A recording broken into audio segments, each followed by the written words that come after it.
నమస్తే. Welcome to our channel. నేను మిషాల్ని. నేడు అమరావతిలో అమరజీవి పొట్టి శ్రీరాములు గారి జయంతి. అయితే అక్కడ అమరావతిలో విగ్రహ ఆవిష్కరణ ఈరోజు చేయబోతున్నారు ఏపీ సీఎం చంద్రబాబు నాయుడు గారు. ఇక దాని తర్వాత ఏం జరుగుతుందో దీని మీద పూర్తిగా విశ్లేషించడానికి మనతో పాటు జూమ్ కాల్‌లో ఉన్నారు. ప్రముఖ రాజకీయ విశ్లేషక, సామాజిక అంకంరావు గారు ఉన్నారు. వారిని అడిగి విషయాలను తెలుసుకునే ప్రయత్నం చేద్దాం. నమస్కారం సార్. నమస్తే అమ్మ. సార్, ఈరోజు అమరావతిలో పొట్టి శ్రీరాములు గారి జయంతి. అయితే అక్కడ విగ్రహం ఆవిష్కరణ ఈరోజు సీఎం చంద్రబాబు నాయుడు గారు చేయబోతున్నారు. దీన్ని ఏ విధంగా చూద్దాం సార్? ఇది చాలా మంచి పరిణామం అమ్మా. ఉమ్, ఆయన్ని ఆయన మరణం వల్ల ఆంధ్ర రాష్ట్రం సంభవించిందనే విషయాన్ని మర్చిపోవద్దు. ప్రత్యేక ఉమ్, రాష్ట్రం ఏర్పడింది ఉమ్, 1901 మార్చి 16 నాడు. ఉమ్, ఆయన చెన్నైలో గురవయ్య మహాలక్ష్మి గారి దంపతులకు జన్మించడం కూడా జరిగింది. ఉమ్, మామూలుగా తన ఏదో ఒక ఆశయ సాధన కోసం ఆ రోజు స్వాతంత్ర సమరంలో పాల్గొన్న వాళ్ళందరూ కూడా ఉమ్, దేశభక్తిని అణువణువు జీర్ణించుకొని దేశం కోసం వాళ్ళు ఏ విధంగా త్యాగాలు చేశారో మనందరికీ తెలుసు. అవును. ఒక రాష్ట్రం కోసం ఎందుకు రాష్ట్రం కావాలని కోరుకున్నారు ఆ రోజు? ఉమ్, ఉమ్మడి మద్రాసు రాష్ట్రంలో తెలుగువారంటే చులకన భావం ఉండటం, తెలుగువారిని లెక్క చేయకపోవటం, ఉమ్, ఇంతమంది తెలుగువారు ఉన్నా కూడా మద్రాసీలుగా పిలువబడుతున్నారనే ఒకే ఒక కారణంతో మనకి ప్రత్యేక రాష్ట్రం, ఇంతమంది జనాభా ఉన్నటువంటి మనం ప్రత్యేక రాష్ట్రంగా ఏర్పడాలనే ఉద్దేశంతో ప్రత్యేక రాష్ట్రం కావాలని చెప్పని ఆయన ఏదైతే 1952 అక్టోబర్ 19వ తేదీన ఈ దీక్షను ప్రారంభించారో ఒకసారి కనుక ఉమ్, మనం గమనిస్తే అవును. ఎవరి కోసం చేశారు ఆయన? ఆంధ్రుల కోసం చేశారు. ఉమ్, ప్రత్యేక ఆంధ్ర రాష్ట్ర సాధన కోసం చేశారు. నిజంగానే 58 రోజుల పాటు ఆయన నిరాహార దీక్ష. అవును. ఆమర నిరాహార దీక్ష చేసి అసూలు బాశారు. ఉమ్, అంటే ఒక వ్యక్తి ఒక కార్యక్రమానికి ఎన్నుకుంటే ఆయన అసూలు బాసిన తర్వాత కానీ దానికి న్యాయం జరగలేదు. అవును. న్యాయమైన కోరిక ఆయన ఉమ్, కోరుకున్నది, న్యాయమైన కోరిక. ఉమ్, ఆంధ్రప్రదేశ్ అనేది ఆ రోజు ఏర్పడింది. ఆయన మరణం తర్వాత ఇచ్చారు. మరి ఏమి సాధించాము ఈరోజు మనం? ఉమ్, ఒక వ్యక్తి యొక్క ఉన్నత ఆశయాలు, ఒక రాష్ట్రం కోసం, తన ప్రజల కోసం, తన జాతి కోసం ఆయన చేసినటువంటి ఆమరణ నిరాదీక్ష ఫలితం ఒక మన రాష్ట్రానికే కాదు, కాదు. మిగిలిన అవును. చోట కూడా విభజనలు ఏర్పడటానికి అంకురార్పణ జరిగింది. ఉమ్, నిజంగానే అమరజీవి పొట్టి శ్రీరాములు గారు ఈ విషయంలో అందరికీ ఆదర్శంగా అయితే నిలిచారు. ఉమ్, మరి ఇన్ని సంవత్సరాల తర్వాత ఆయన కాంస్య విగ్రహం, ఉమ్, 58 అడుగుల కాంస్య విగ్రహం ఈరోజు అమరావతి ప్రాంతం అంటే రాజధాని ప్రాంతంలో ఏర్పాటు ఉమ్, చేయటం, అవును. దీనికి చంద్రబాబు నాయుడు గారి చేతుల మీదుగా ఈరోజు ఆవిష్కరించడం అనేది ఆయనకి మనం ఇస్తున్నటువంటి ఘన నివాళిలో ఇది కూడా ఒకటని చెప్పైతే నేనైతే భావిస్తాను. సార్, ఇప్పుడు ఆ ఏ ఆశ విగ్రహం ఎన్ని అడుగులు ఉంటుంది సార్ చెప్ప ఇప్పుడు ఆ విగ్రహం?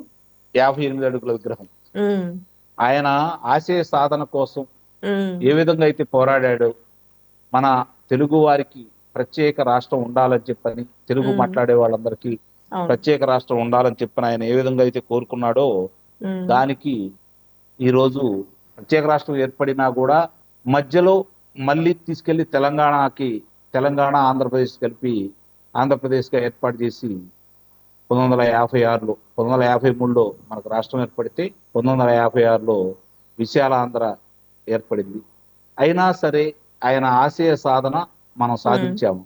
అవును. ఆయన కోరుకున్నటువంటి ఆంధ్ర రాష్ట్రం మనకి సిద్ధించిందా? ఉమ్, ఈ ఒకసారి కూడా మనం గమనంలో తీసుకోవాలి. అవును. ఏ ఆశయంతో ఆయన ఈ ఉద్యమాన్ని ప్రారంభించారు? ఉమ్, ఉమ్, ఆంధ్రుల ఆత్మగౌరవ నినాదాన్ని మళ్ళీ తిరిగి అన్న నందమూరి తారక రామారావు గారు 1982లో ఉమ్, మార్చి 29వ తారీఖు నాడు పార్టీ స్థాపనే ఆంధ్రుల ఉమ్, ఆత్మగౌరవ నినాదంతో ప్రారంభమైంది. అవును. ఇది ఆంధ్ర రాష్ట్రం సాధించుకున్న ఢిల్లీ వాళ్ళ పెత్తనం ఏ విధంగా సాగింది? ఉమ్, 1983 జనవరి 9 వరకు వాళ్ళ పరిపాలనలో ఒకనాటి ఆంధ్రప్రదేశ్ ఏ విధంగా ముందుకెళ్ళిందని కనుక మనం చూసుకుంటా ఉంటే, ఉమ్, ఎందరో త్యాగధనుల పోరాట ఫలితంగా వచ్చిన స్వాతంత్రంతో పాటు ఇలాంటి అమరజీవుల యొక్క ఆశయ సాధన కోసం ఏర్పడినటువంటి ఆంధ్ర రాష్ట్రం ఉమ్, మళ్ళీ 2014లో విడిపోయి ప్రత్యేక అవును. ఆంధ్ర రాష్ట్రంగా ఏర్పడింది. ఉమ్, కలిసి మనం ఏం సాధించాం, అవును. విడిపోయి ఏం సాధిస్తున్నాం అని చెప్పి కనుక ఒకసారి చూసుకుంటా ఉంటే, ఉమ్, ఆంధ్ర రాష్ట్రం కనుక ఆ రోజు 1953లో ఏర్పడిన సందర్భంగా, అంటే నవంబర్ 1వ తారీఖు నాడు ఏర్పడిన సందర్భంగా ఒకసారి కనుక మనం చూసుకుంటా ఉంటే, ఉమ్, దానికి అదే విధంగా గనక ఆంధ్ర రాష్ట్రం కొనసాగించి ఉన్నట్టయితే ఈ రోజు మనం అన్ని విధాల, కారణం ఏందంటే ముఖ్యంగా ఆంధ్ర రాష్ట్ర ప్రజలు అన్ని విషయాల్లో కూడా, చదువులో ఉమ్, కావచ్చు, వ్యవసాయ రంగంలో కావచ్చు, వ్యాపార రంగంలో కావచ్చు, వీళ్ళు ఇంకా గొప్ప ప్రగతి సాధించి ఉండేవాడు, ఎలాంటి సందేహం కూడా ఏమి లేదు. అవును. సరే, ఇన్ని రోజులకైనా సరే 2014కి ఆంధ్ర రాష్ట్రం విభజించారు, ఉమ్, తెలంగాణ నుంచి విడిపోవడం కూడా జరిగింది.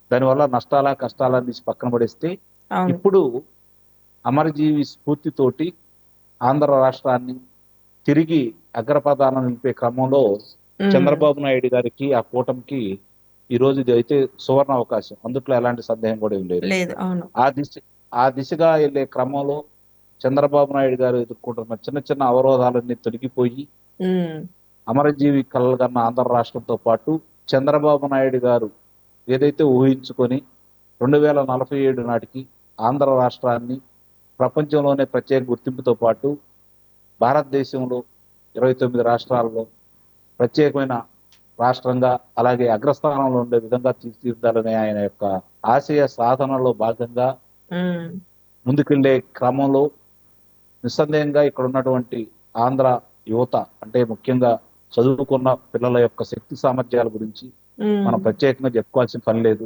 అవును. ప్రపంచంలో ఏ ఏ పెద్ద ఐటీ కంపెనీకి వెళ్ళినా కూడా అందుట్లో మన వాళ్ళు ఎంతమంది ఉన్నారో ప్రత్యేకంగా మనం చెప్పుకోవాల్సిన అవసరం ఏం లేదు.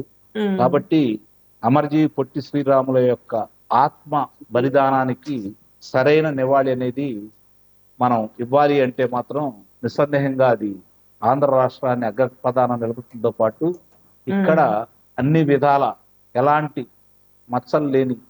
ఆంధ్రప్రదేశ్ నిర్మించే క్రమంలో భాగంగా చంద్రబాబు నాయుడు గారు ముందుకు తీసుకెళ్లే క్రమంలో మనందరం కూడా భాగస్వాములై ఉమ్, ముందుకెళ్లే క్రమంలో భాగంగా చిన్న చిన్న పొరపాట్లు ఏదైనా ఉంటే ఎత్తి చూపిస్తూ భవిష్యత్తు తరాల వారికి అమరజీవి యొక్క చరిత్రను కూడా అందరికీ అందే విధంగా పాఠ్య గ్రంథాలలో దాన్ని ప్రముఖంగా, ముఖ్యంగా మనం తెలుగు వాళ్ళం కాబట్టి మన తెలుగు పుస్తకాలలో ఆయన యొక్క చరిత్రలో నిలిచిపోయే విధంగా ఆయన జీవితాన్ని, ఈ ఆమరణ నిరాక్ష చేసినటువంటి విషయాన్ని, దీంతో పాటు ఆ రోజులోనే ఉమ్, మద్యపాన నిషేధం కోసం కూడా ఆయన పోరాడాడనే విషయాన్ని కూడా, ఆయన చరిత్రను అంతా ఇప్పుడు మనం చెప్పుకుంటే చాలా సమయం అవును. పట్టింది. ఉమ్, ఆయన చరిత్రని పాఠ్య పుస్తకాలలో ప్రత్యేకంగా దాన్ని ముద్రించి ఈనాటి మన పిల్లలందరికీ తెలుసుకునే ఉమ్, విధంగా చేయాలని చంద్రబాబు నాయుడు గారు ఆ విధంగా ముందుకెళ్తారని అయితే నేనైతే భావిస్తా ఉన్నాను. ఉమ్, ఏదైనా అమరజీవి పొట్టి శ్రీరాములు గారి యొక్క ఆత్మ బలిదానంతో ఏర్పడినటువంటి ఈ ఆంధ్రప్రదేశ్ ఇన్నాళ్ళకి ఆయనకి ప్రత్యేక గుర్తింపు తీసుకొచ్చే విధంగా అవును. ఆయన కాంస్య విగ్రహాన్ని ప్రతిష్ఠించడం అనేది, అది చంద్రబాబు నాయుడు గారి చేతుల మీదుగా ఈ రోజు ఆవిష్కరించడం ఉమ్, తెలుగువారిగా మనందరికీ గర్వకారణం. విగ్రహ ఆవిష్కరణతో ఆగిపోకుండా ఆయన ఏ అయితే ఆశయాల కోసం ఈ యొక్క ఆంధ్రప్రదేశ్ కావాలని కోరుకున్నారో ఉమ్, దాన్ని సాధించే దిశలో చంద్రబాబు నాయుడు గారు ఎన్ని అడ్డంకులు ఎదురైనా, ఉమ్, ఎంతమంది అడ్డుపడ్డా అవును. వాటినన్నిటి తొలగించుకొని ఆంధ్రప్రదేశ్ని అమరజీవి కళలకి ప్రతిరూపంగా నిలపాలని చెప్పని కోరుకుంటున్నాను. ఓకే. Thank you sir.